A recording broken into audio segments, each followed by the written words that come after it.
Welcome into Rally Cap. Parker, it's extension season. We get into spring training, extensions happen, big deals come players' way, and it got me thinking. There's a lot of large contracts that have been handed out in the last 10 years, eye-popping numbers. I figured hmm we would take some time to check in on them, see if they've bore fruit or have been a complete waste of money. Yeah, this is one of the things that baseball is really known for, and this might be one of the last times we get to do this. So you and I have been kind of talking about doing a video like this for a while. If there's a salary cap introduced, like this is going to become a radically different conversation down the road. There's going to be like a Yeah. grandfathering process, but right now, MLB is really the only major sport now that the MLS has a salary structure in place that doesn't have a salary cap in basically any form. Like, sure, we can talk about luxury tax, but there's a lot going on in MLB contracts, and they have exploded to an incredible degree so much over the last few years that I think it's really worth taking a look at. So if you are watching, make sure you like the video, make sure you subscribe, and then comment what the biggest contract that your team has handed out and whether or not you agree with that contract now that there's some context behind it. Well, and that's what it's all about, Parker. Now that we have a couple years have passed, in some cases, multiple years, most of the contract for some of these bigger deals, it's time to really see. Did they look smart? Do they they look risky and completely hmm dead money situation for these teams? So MLB.com actually posted an article about this recently, which I think kind of sparked us thinking about this. And I'm going to use their list and go from 10 to 1.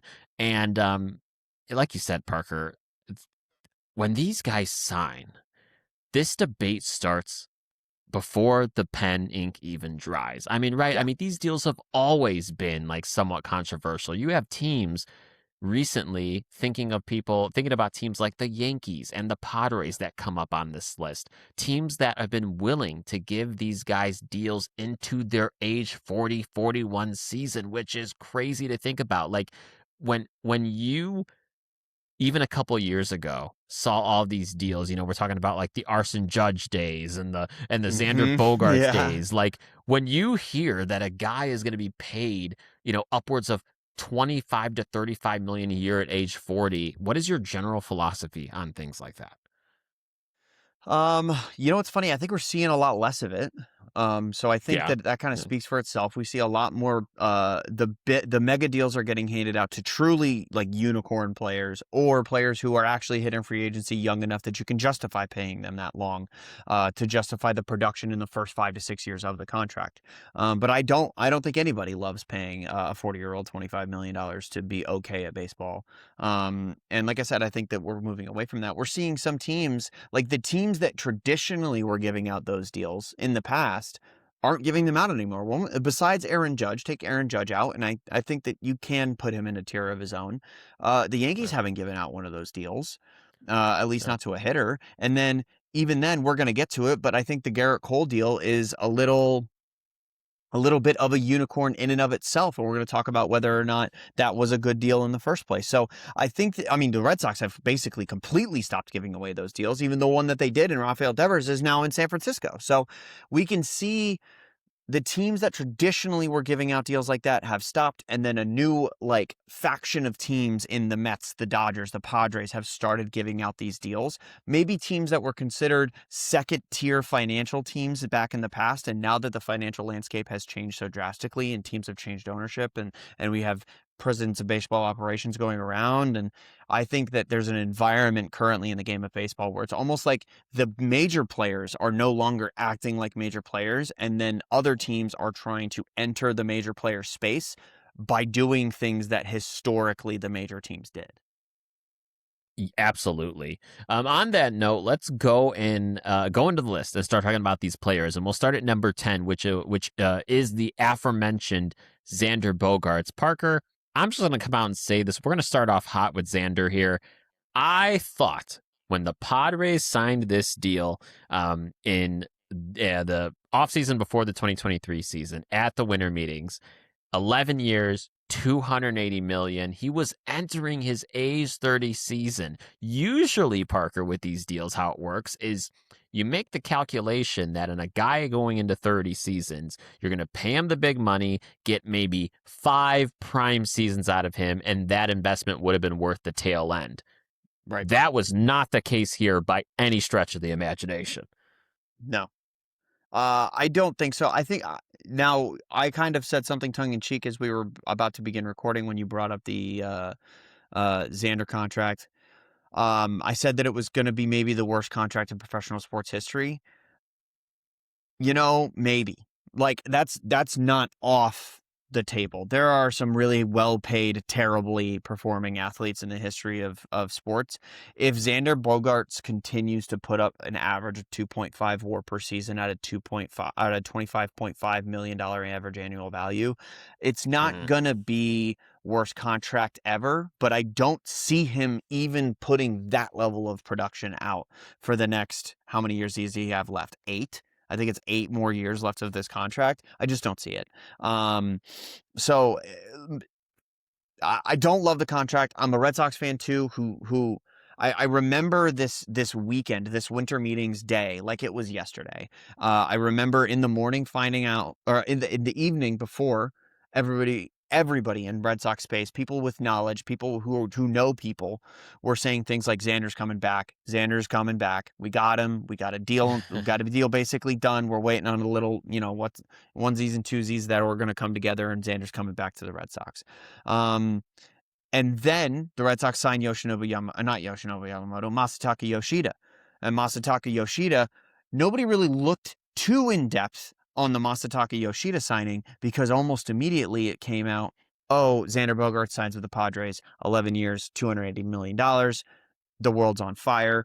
Red Sox Nation immediately goes, wow, we just signed Yoshida. Oh my God, we paid that much for Yoshida. Oh my God, Xander Bogaerts is not going to play for this team. Oh my God, it's for 11,280. Like, all of that happened over the course of 2 hours. And yeah, I remember, like, Red Sox Twitter was burning to the ground, and to a certain extent kind of is every time we see Xander Bogaerts in a Padres uniform, and every time Masataka Yoshida is basically shipped off to Zimbabwe with fake injuries to get him off of the roster. It's like that whole offseason was such an enigma for Red Sox fans, that this contract is going to be like not the gift that keeps on giving as we see it decline in value. It's almost painful even to see it having been given out. I'm really happy Xander's going to make his money. I wish he was still in a Red Sox uniform, but I just don't want to see this deal turn into what it probably will turn into, which is like, wow, that'll never happen again. Because it was just such a strange deal to give to somebody like Xander Bogaerts.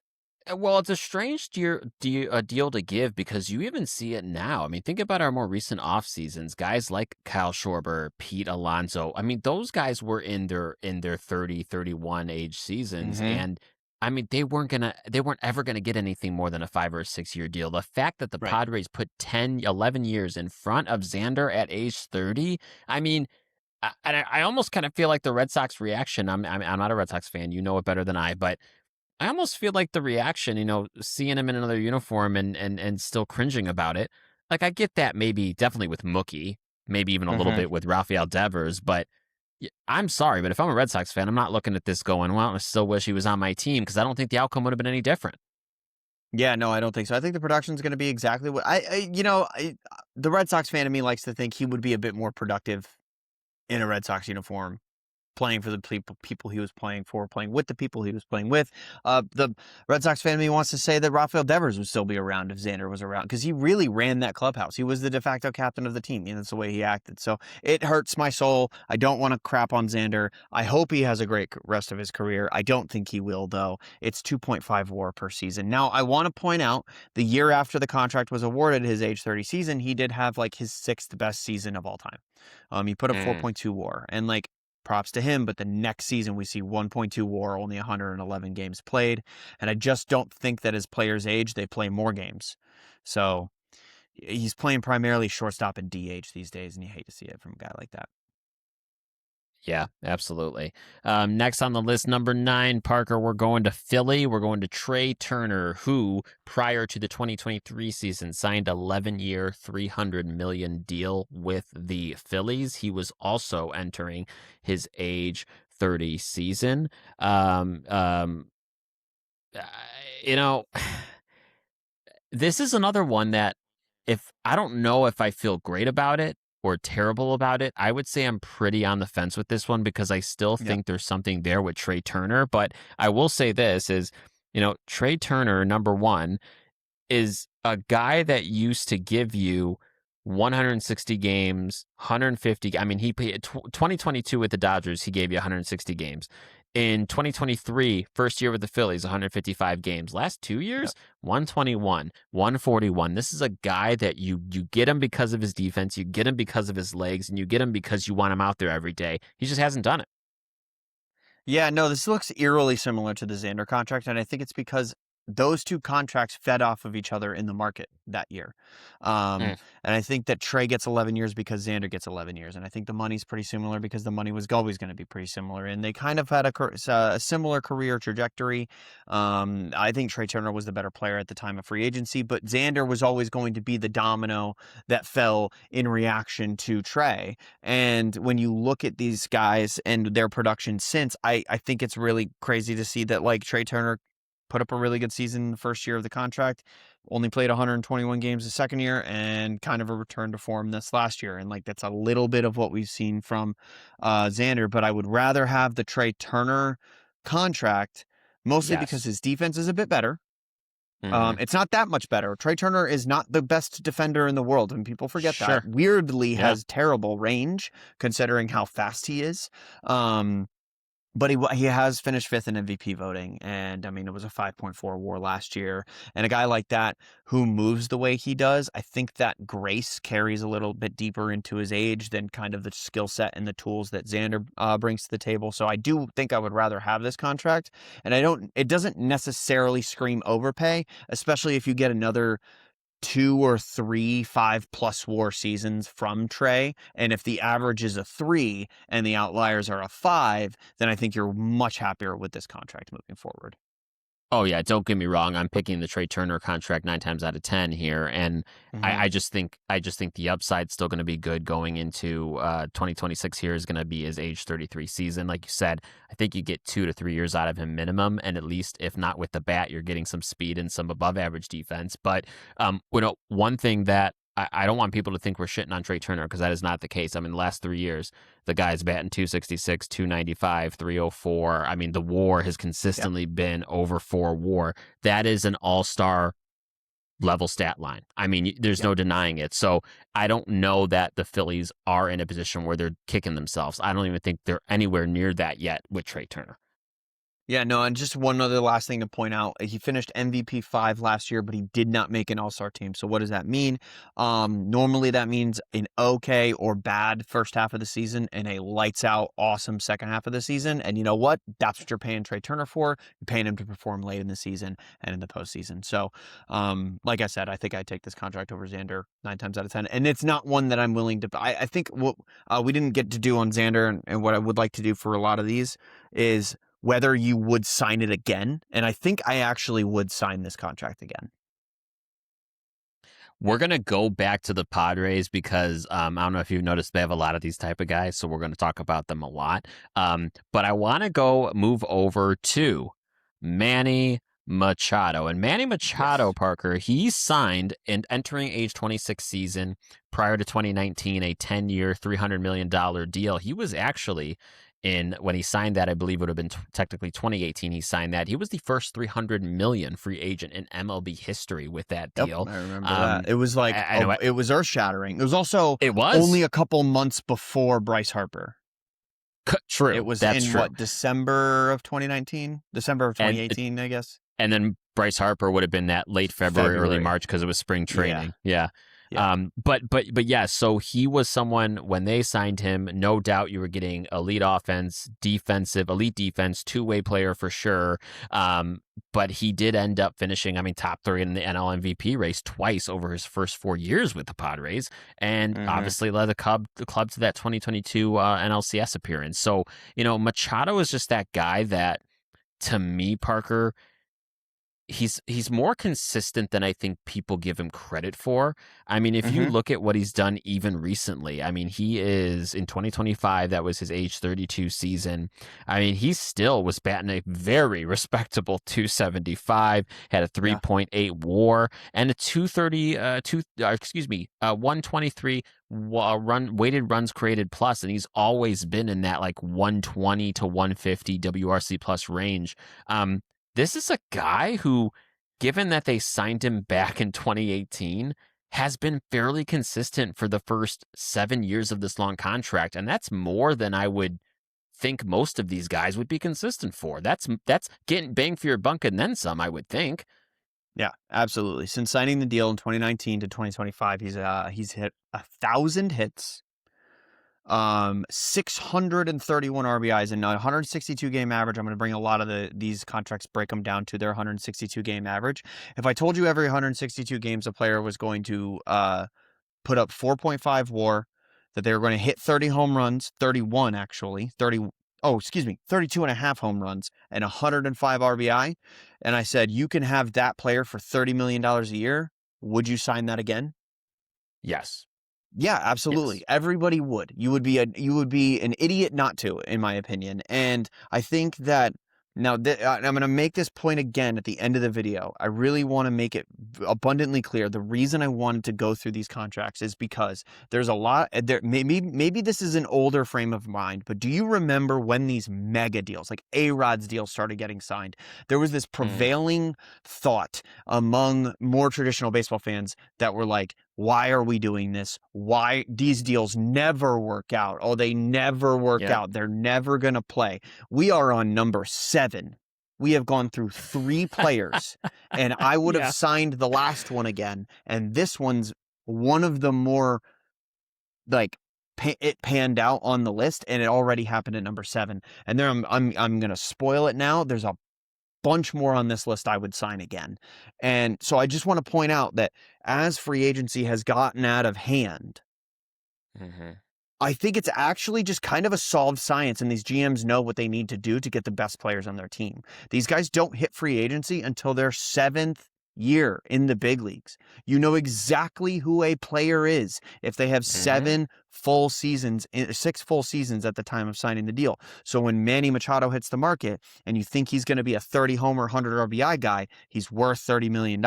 That's just what it costs to do business. And another good example of that is Rafael Devers AAV is, I think, a touch above $30 million, and he's a 30 home run, 100 RBI guy. That is just what you pay. And Manny Machado adds platinum glove level, at the time of signing, it was platinum glove level Yeah. defense at third base. So I'm going to keep ranting a little bit later on, but I just want to point out that this first one, this is the first contract that's like slam dunk. Absolutely. This is a bargain now.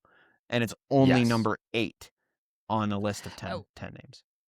Well, your previous point speaks to, I think, something we all forget is that when you have these front offices that are considering making these types of deals, now when front offices consider how much they're willing to pay for a particular stat line, for a particular talent, they all come around the same conclusion. It is a science now. So Yeah. if these guys are signing for this money, it's not just the Yankees who put him valued at X dollars over X years. All Right. these teams know what they're paying and what they're getting. They know. Absolutely. And it's just that we happen to live in an era where there are more teams. The inflation in contract size has derived itself, I believe, from an era where there are more teams than ever willing and able to spend that much money. It used to be back Yes. in the day that only the Yankees, the Red Sox, maybe the Dodgers, maybe the Phillies here or there, onesies and twosies outside of that, were willing to spend big money on free agents. We've entered an era of baseball where a third of the teams currently playing ball are willing and able to sign 200, 300, $400 million deals. That is so true, and I appreciate you providing that frame of reference because I don't want anyone to think that when Manny Machado was making this deal back in 2018, that his agents just went and said, "Oh, the minimum is, 300 million a year." No, because guess No, what, folks? If all the teams came to him and said at the same time, "You're not making more than 125 million over the course of this contract," it would have been 125 million, but that was exactly. not the case. Yeah. And that's part of the reason why I think it's even more ridiculous when fans look, I love baseball and I love the Boston Red Sox, but anytime like an Alex Bregman leaving this past offseason, these guys don't have any loyalty. I don't care who you came through the minor leagues with. These players that are this good to get this much money understand that they are not the lucky one. The organization that bred them is the lucky one. They were not given an opportunity. The opportunity to foster that talent was taken by the team from the 29 other teams. So I don't want to hear anything about, wow, no loyalty, or wow, whatever happened. Let me tell you what, go through every single one of these deals and every single one of the best players in baseball. I don't think there's a single one that didn't sign the biggest number at the bottom of the contract. Every Mm. single one of them is there to make their money. They do not care about the state of Texas. They do not care about the city of Philadelphia. They care about themselves, their families, and generational life-changing wealth that will trickle down for the next 2 to 3 generations of their family, if not more. And you know what? I don't blame any single one of them.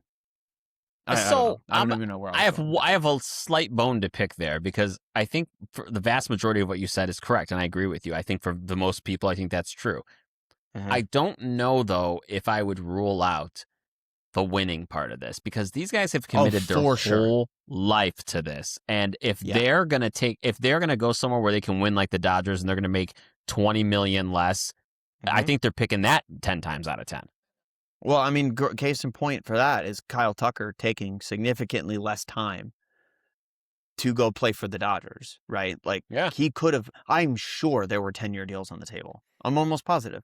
I'm pretty sure we almost yeah, have, like, we have confirmation, like pseudo confirmation that the Blue Jays had 10 years on the table. And like, yeah. if he wanted that and a bunch of money, a boatload of money, he could have taken it, but he decided he wanted to go try to win a World Series. This is the Kevin Durant going to the Warriors. Like, if you would like to play Yeah. in the best facilities and the best weather with the team that's winning all the time, then yeah, you're probably going to do that. Winning also plays a massive factor. You're absolutely right.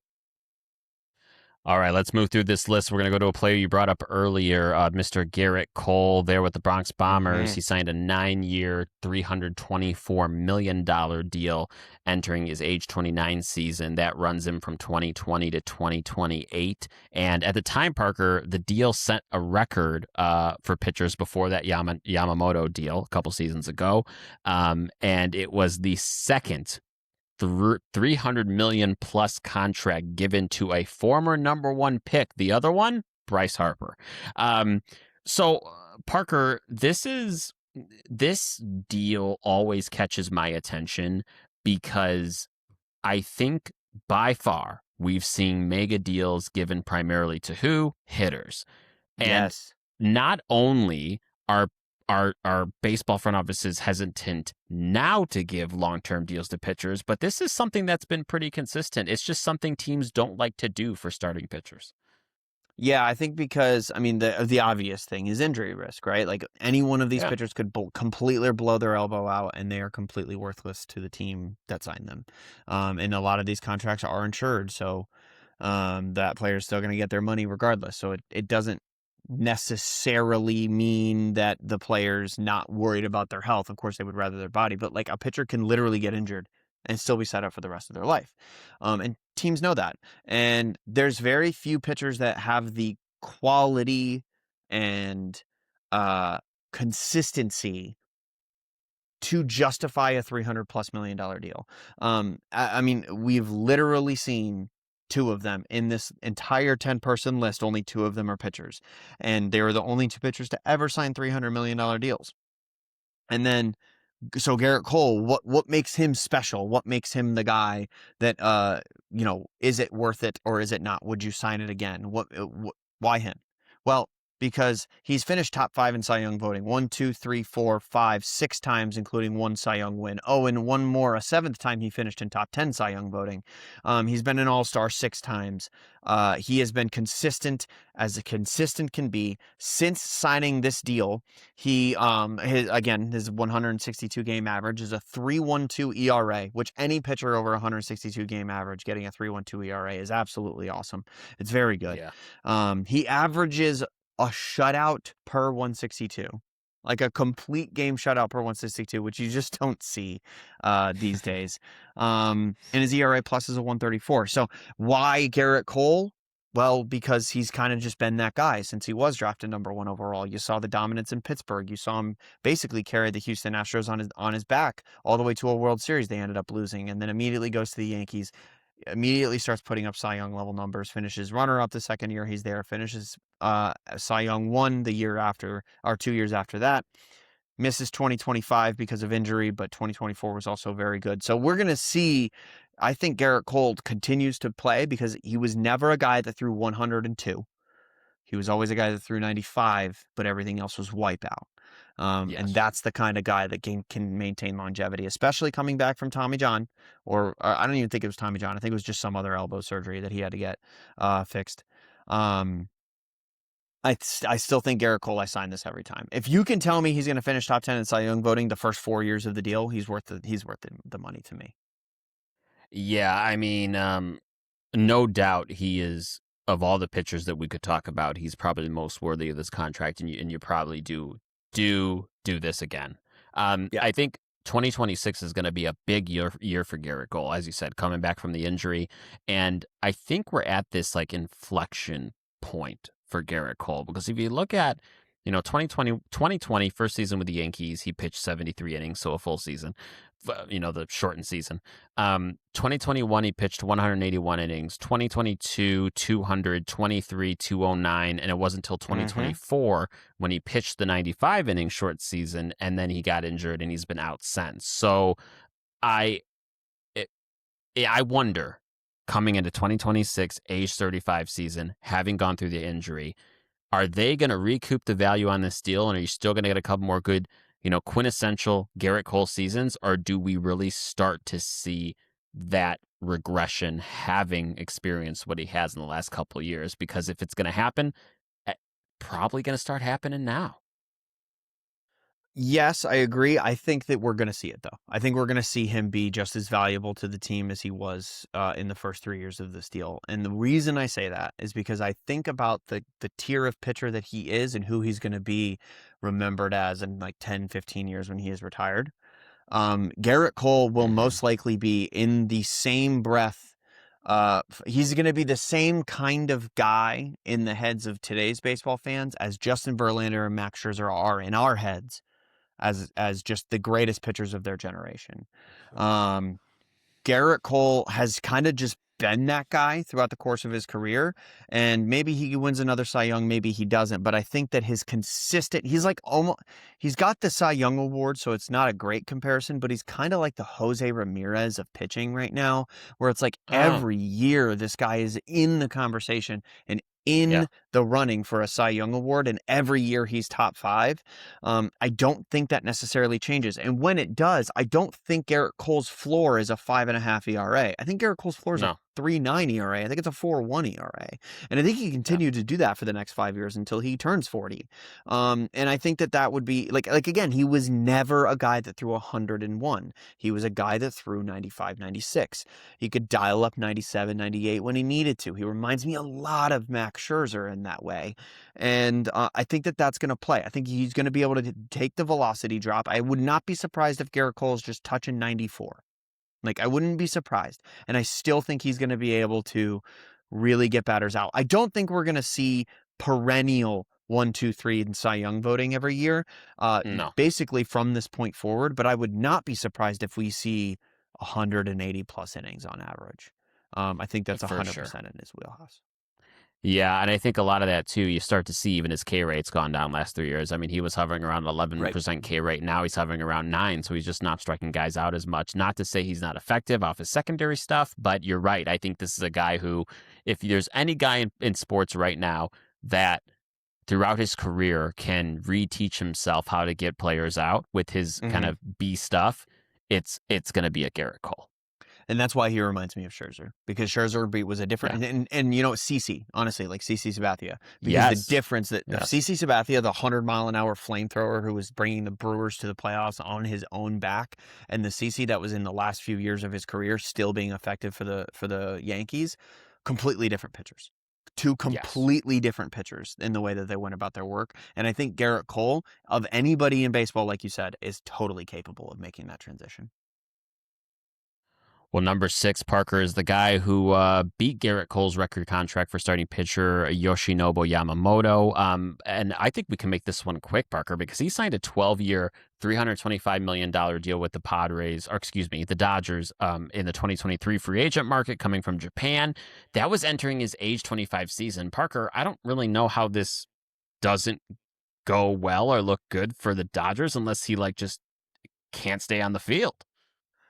Yeah, so Yamamoto is another one of those guys. Like, why was he worth the $300+ million? And I think that comes in the form of his success in Japan was so distinctly good, was so good that I think it even you don't often see. I think Daisuke might be the only other comparison where it's like this guy was so good in Japan that we know he will be dominant in North America. And Daisuke had only one good season after that. We've now seen with Yamamoto, I mean, it's been a couple really good seasons, and that performance that he put up in the postseason, like you love that. And what's interesting too, because the big thing that we see from pitchers coming from Japan is sometimes not durability but longevity, because they do only make one start every 7 days in Japan. Well, that Hmm. was not necessarily a problem or something that he struggled with in his first season, but it was 18 starts only in his first season with the Dodgers. But then we see 30 starts in 173 innings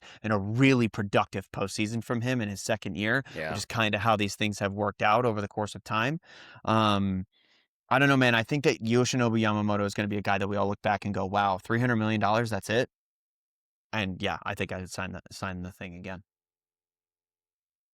Moving on to number 5, Corey Seager for the Rangers. I always forget about Corey Seager, Parker. He signed a 10-year, $325 million deal, starting for the 2022 season. He was entering age 28.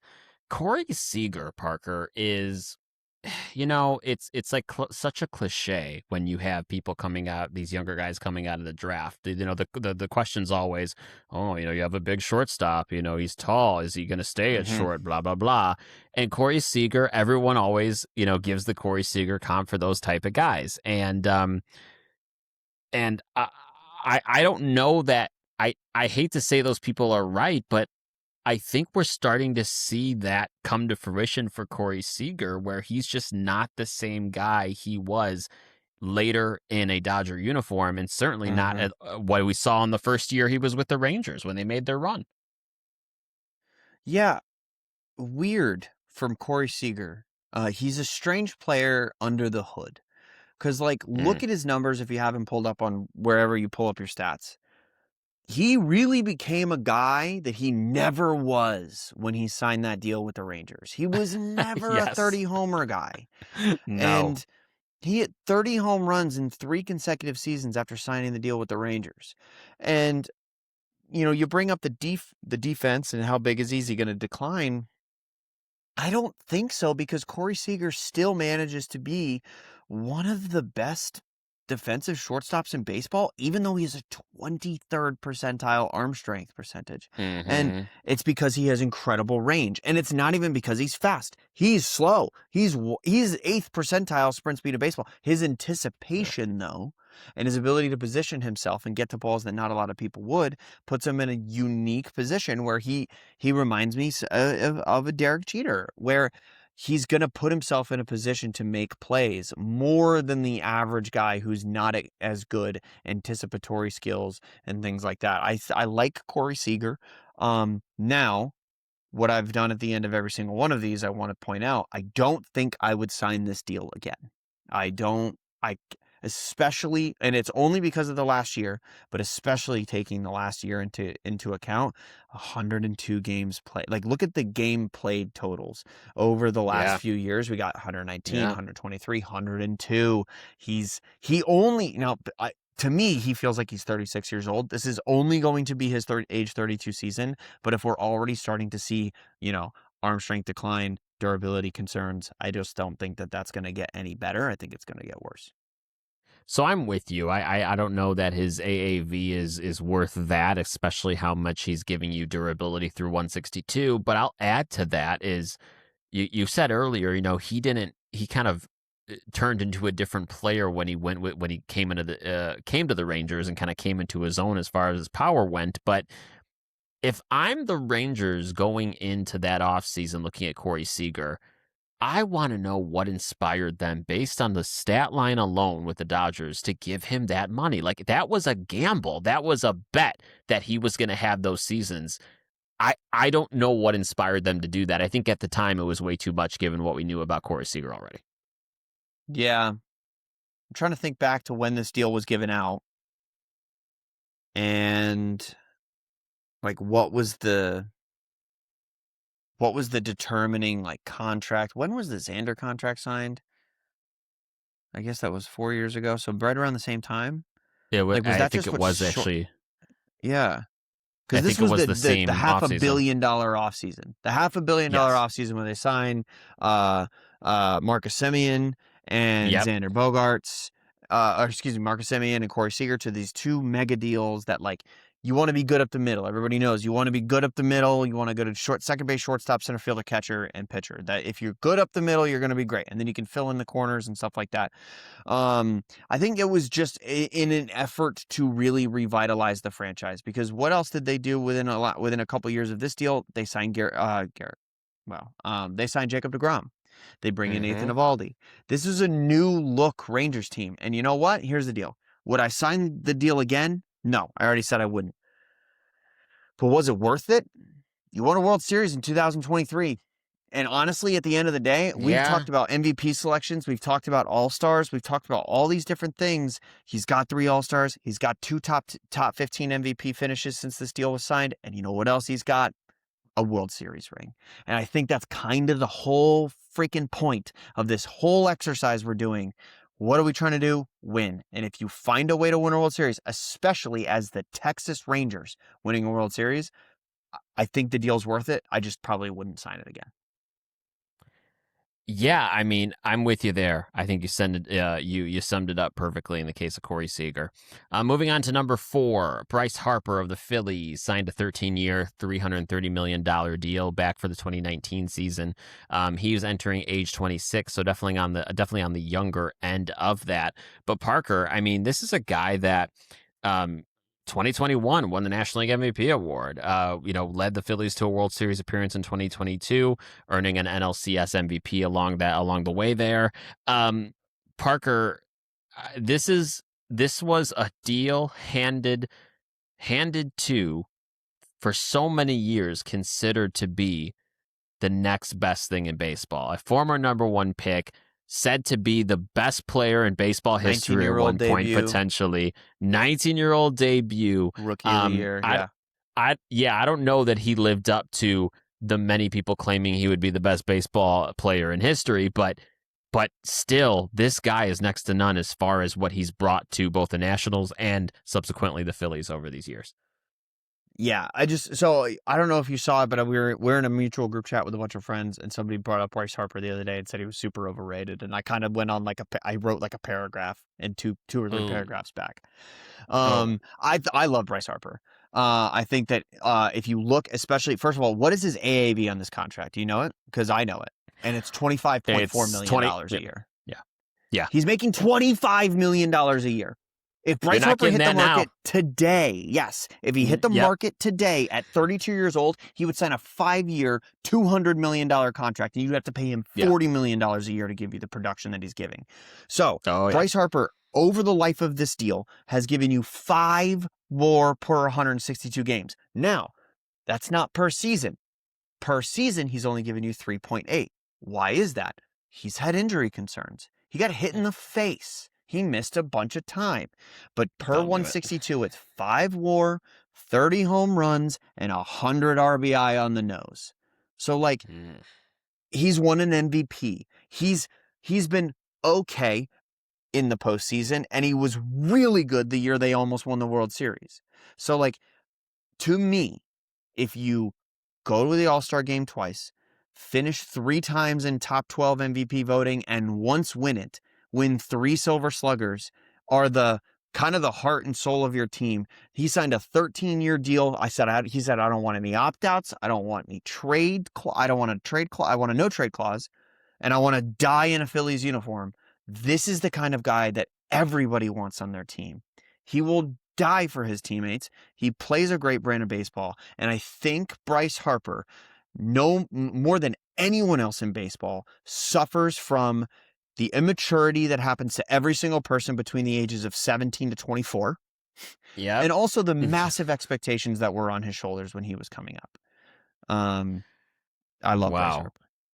No, you can't really hate on Bryce Harper. I agree with everything you said there. It's really hard not to like a guy who has been, despite the injuries, fairly consistent. I mean, I'm doing kind of some math in my head now, very quickly, which if anyone knows me well, math not in my head is dangerous. Imagine what it is in my head. But right now, I'm actually calculating here. Let's see.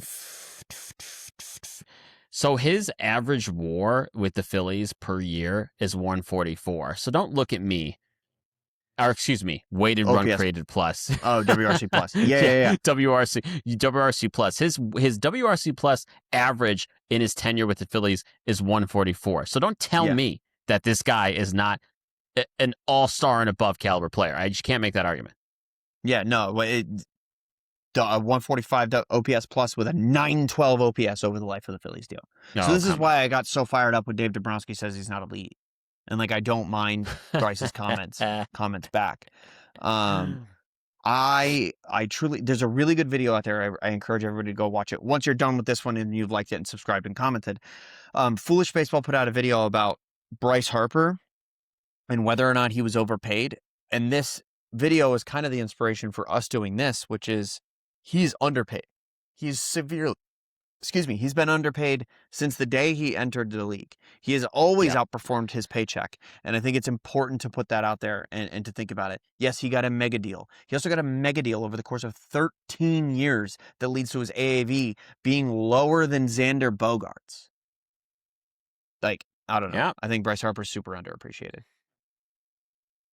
We're coming into our top 3 here. I think these are going to be pretty fast, Parker, because these are, you talk about unicorns. You have some unicorns in the last 3 here. Number 3, Aaron Judge, who entering age 31 season signed a 9-year, $360 million deal with the Yankees. That wraps up in 2031. Parker, he's the only guy on this list that you're paying for 50-plus bombs, and boy, has he delivered. Yeah, I think this one's really easy. I would sign it again. Aaron Judge is maybe the best right-handed hitter in the history of the game. Pujols has something to say about it, but Aaron Judge is on a generational run, and he's incredible. He's the captain of the Yankees. I do think he needs to figure out how to perform in the postseason and in clutch moments, but there's no denying the fact that a man who, since signing this deal, right, he signed it when? 2023. So since signing this deal, he has put up 10 WAR on the second season and 9.7 WAR the season after.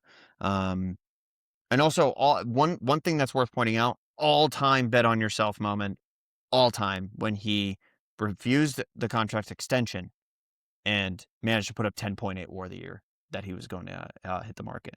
So good for Aaron Judge. So here's my question for you. This is one of those. I do not doubt Aaron Judge's ability to carry his power through the next at least 3 to 4 seasons. But the end of that contract, he's going to be 39. So when you have big dudes like this, I think about his own teammate. I think about his own teammate, Giancarlo Stanton, who fell off a cliff and just couldn't stay healthy, and he's just deteriorating. The guy can't open a bag of salt and vinegar chips. But here's what I will say about that, or I guess rather ask you, do you expect him to hit, I won't even say 50, 40 plus bombs through age 39. Like, when is this deal going to fall off for the Yankees, if at all? His 162 game average is 52. So I'm going to say, yeah, I think 40 is, I think he does 40 in his sleep. At 39. Yeah. Interesting. All right. I'm going to pin that one. All right. Okay, we'll check back in 7 years. All right, cool. If we're still doing this, we've done something right. All right. Yep. Number 2, Parker. It is, of course, the man, the myth, the legend himself, Shohei Ohtani. Dodgers, 10 years, $700 million gajillion at age 39. I mean, what do you say about this, Parker, other than I don't think you can put a number on a guy who literally is the best player in baseball, both sides of the ball? Yeah, no, I agree. I mean, he's entering his age 31 season. He's won 3 consecutive MVPs and 4 out of the last 5 in the league that he was in. He's won basically everything you can to this point. He's won 2 consecutive World Series. He gets to the Dodgers. They win 2 consecutive World Series. He wins the Silver Slugger every year because he's a pitcher, obviously. Yeah. One thing, I said it when he signed the contract, and I'll say it again now. I think we found out what the cost of a roster spot was when Shohei Ohtani signed this contract, because he creates another roster spot on your line in your roster. So we found out that if you ask a team, will you pay $70 million a year for a 27th man, that at least one will do it. So there's not much to say. He's, I think, the best baseball player of all time. So I was just going to ask you too. So thank you for answering my question. I mean, I tend to agree. I mean, I don't mean to get down a rabbit hole here. There's going to be an episode one day about this, but it's hard to argue when you think of his totality of work from Japan to the U.S., his abilities. I think, hands down already, not even wrapped up his career, is the best player in baseball history. Yeah, no, I agree for sure. And he's only played 8 seasons. Can you believe it's all? First of all, it's weird that it's like already been 8 seasons, and also it's only been 8 seasons of Shohei. I can't even wrap my head around that, because it does not feel that way. I feel like he just got here from Japan, and we're still hooting and hollering about the guy every day. Yep. Oh, goodness. Last one, Parker. This one is pretty compelling. It's Juan Soto. The Mets very recently, beginning of the 2025 season, gave Juan Soto a 15-year, $765 million deal. Yes, folks, entering age 26. Yes, the guaranteed value higher than that of Shohei Ohtani. Parker, I really struggle with this deal. I struggled with it when he was signed. I struggle with it now. Tell me I'm not losing my mind. I don't think you're losing your mind. I mean, at the end of the day, he is simply not worth that much. He is not worth the AAV.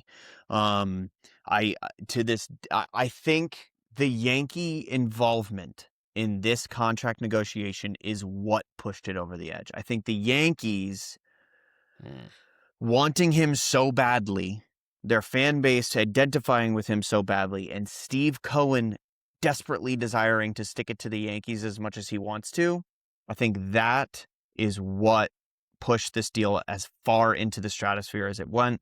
I would have been okay if he had signed Vladdy Jr.'s deal, which we didn't even talk about. We're not going to talk about because it wasn't a free agency contract. If this is Vladdy Jr.'s deal, I think we're all like, okay, cool, whatever, makes sense. And I think Vladdy Jr. makes $100 million less if that's the case. But for a position player to be making $760 million, and it could be like $815 with incentives and stuff like that, I don't like it. He is a, again, 162 game average, a 36 home run, 103 RBI guy. And I can get one in Bryce Harper for $25 million. Well, and I'll raise you one even more. Why I don't like it even more is that we've talked about with a number of these players tonight, what happens when they get to their age 35, 36 season. Those are guys that are still going to play in the field at that age, and we're just wondering about if they're still going to hit. Parker, there have been complaints about Juan Soto at age 27 fast-tracking his way to a DH spot because he just can't do it in the field. At age 27, that's a huge concern. I'm not paying a guy $700+ million who, before age 30, that's maybe hyperbolic, but age 30 to 32 is going to find himself in a DH spot. That's ridiculous. Yeah, I don't know, man. I hope it works out for the sake of baseball. But I The don't love Juan Yankees, Soto. But no, I don't either. I don't either. I don't want to come out and say I'm not going to hate on anybody, but I'm just not a Juan Soto fan overall. yeah, no, I'm in the same boat. So I mean, best of luck to him. I just don't. I think this contract when he signed it, like I remember, it was one of the ones I remember where I was. I remember where I was, Yeah. where that Yeah. when that contract was signed, and I think everybody was like, "Holy cow!" So, yeah, wouldn't sign it again.